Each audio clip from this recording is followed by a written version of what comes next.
Ini mau tanya mengenai seberapa besar kesadaran masyarakat untuk mengecek ginjal atau cek ginjalnya, dokter. Betul. Terima kasih. Terus terang, memang kesadaran masyarakat memeriksa ginjal ini relatif masih kecil, masih sedikit.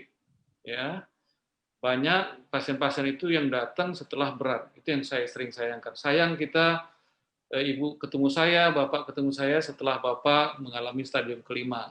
Padahal kalau bapak pada stadium 3 ke bawah, insya Allah bapak masih bisa diobati. Itu banyak sekali. Dan kalau kita perhatikan, kesadaran orang terhadap sakit jantung itu lebih besar atau lebih tinggi dibandingkan dengan sakit ginjal.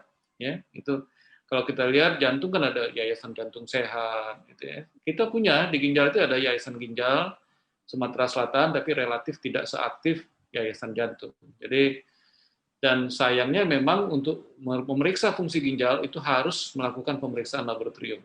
Walaupun sebetulnya pemeriksaan laboratorium itu tidak begitu mahal, karena relatif yang diperiksa itu hanya dua, fungsi ginjalnya, urium kreatinin, dan periksa kencing untuk melihat albumin. Jadi rasanya di bawah 100.000 dan semua orang sanggup gitu untuk memeriksa itu.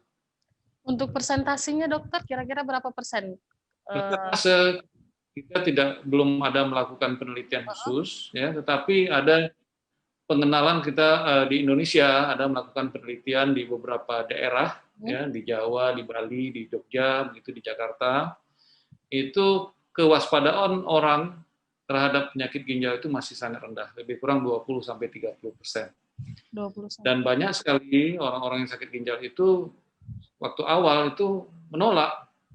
Ini tidak ada sakit apa-apa, tidak ada keluhan apa-apa, atau kok harus cuci darah gitu kan. Jadi itu banyak sekali kejadiannya. Jadi memang awareness-nya, kesadaran untuk menjaga ginjal, mengurangi sakit menjaga, melindungi supaya tidak sakit ginjal itu masih relatif rendah sekali. Akhir-akhir ini sejak kita banyak informasi melalui media, baik itu media resmi maupun media sosial, itu mulai terjadi. Oke. Oke, baik dokter. Sekarang nih ada lagi pertanyaan dari Mas Top, warga Palembang dari Facebook kita ya. Ini katanya berapa idealnya seorang itu harus minum air putih dalam sehari? Terus juga skalanya itu gimana? Misalnya bangun tidur berapa gelas, siangnya berapa gelas, atau malamnya sebelum tidur itu berapa gelas gitu dokter? Gimana kira-kira? Baik. Normalnya, artinya dalam kondisi kita bekerja sehari-hari biasa, tidak banyak berkeringat, tidak banyak di lapangan, itu 2 liter sudah cukup. 2 liter Tapi sudah. kalau kita banyak berkeringat, banyak misalnya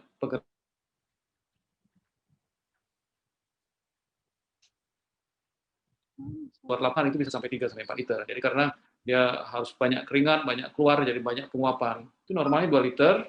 Kalau kita bagi 2 liter itu lebih kurang 8 gelas. 8 gelas, jadi aturlah dari pagi sampai malam. Jadi misalnya pagi kita harus sudah minum 1-2 liter, maaf 1-2 gelas, nanti siang jam 10 minum 1 gelas lagi, bertahap, jadi kita bagi. Karena kalau kita minum semuanya pada waktu pagi hari, biasanya kita habis minum langsung pipis kan, nanti siangnya kita akan dehidrasi. Contohnya waktu kita berpuasa Ramadan, biasanya kita minum kan hanya pada waktu malam sampai subuh, itu jam 3 sampai jam 4 sore, biasanya kita sudah kehausan, dan alat ukur yang penting, apakah kita sudah cukup minum ini adalah warna urin. Ya, kalau kita lihat biasanya di bandara, lihat warna urin Anda. Kalau warna urin Anda putih bening ke kekuningan itu normal. Tapi kalau sudah mulai warnanya berubah makin pekat atau makin coklat, itu artinya kita kekurangan cairan atau dehidrasi. Oke.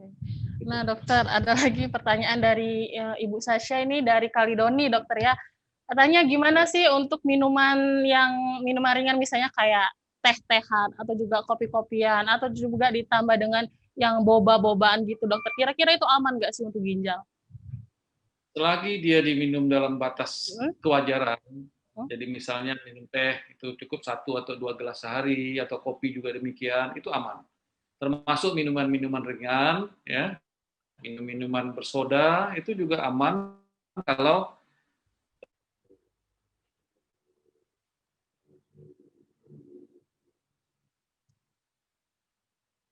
dibandingkan dengan minum-minuman ringan tersebut. Jadi misalnya kalau kita tadi atur 8 gelas, ya cukup maksimal minum kopi atau tehnya 2 gelas, tapi minum airnya 6 gelas. Ya, selagi kita bisa mengatur itu, insya Allah ginjalnya aman-aman saja.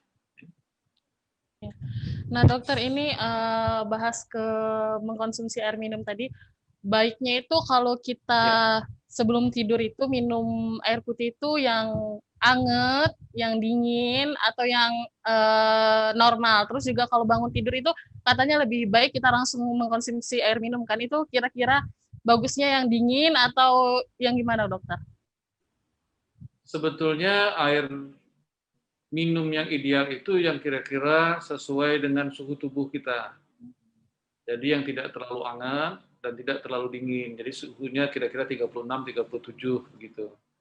Tapi kita maklumi, ada orang-orang tertentu yang lebih senang minum air hangat atau yang minum air putih.